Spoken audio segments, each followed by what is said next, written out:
ভালোবাসা যখন তোমাকে ইশারা করে, তখন তার চলার পথ কঠিন এবং বন্ধুর হলেও তাকে তুমি অনুসরণ করো।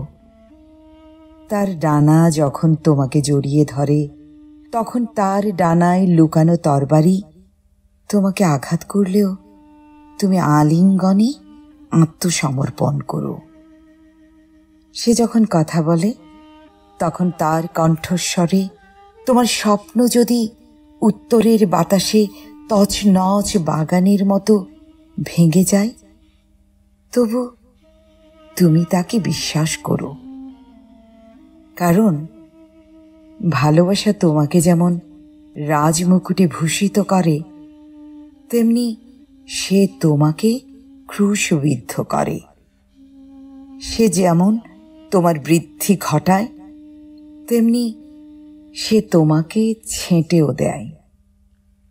সে যেমন তোমার শিখরে উঠে তোমার অঙ্গের সংবেদনশীল এবং সূর্যালোকে শিহরিত শাখা প্রশাখায় সোহাগ পরশ বুলায়, তেমনি সে তোমার শিকড়ের গভীরে নেমে ঝাঁকুনি দিয়ে তাদের মাটির বাঁধন আগলা করে দেয়। সে তোমাকে শস্যের আঁটির মতো তার কাছে টেনে আনে। সে তোমাকে মাড়াই করে তোমার আবরণ খসিয়ে ফেলে। সে তোমাকে ছড়িয়ে ছিটিয়ে দিয়ে তোমার আবরণ থেকে তোমাকে মুক্ত করে, এবং তুমি নমনীয় না হওয়া পর্যন্ত সে তোমাকে দলাই মলাই করে। তারপর সে তোমাকে তার পবিত্র আগুনে সমর্পণ করে। ভালোবাসা তোমাকে নিয়ে এত কাণ্ড করে যাতে তুমি তোমার হৃদয়ের রহস্য জেনে যাও, এবং সেই জ্ঞানে তুমি মহাজীবনের হৃদয়ের এক ক্ষুদ্র অংশ হয়ে যাও।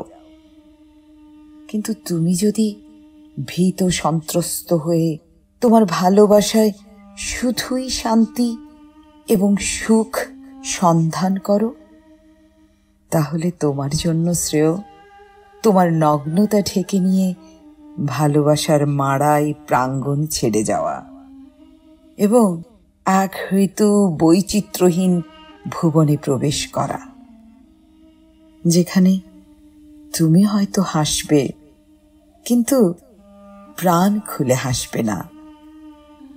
তুমি হয়তো কাঁদবে, কিন্তু প্রাণ ভরে কাঁদবে না।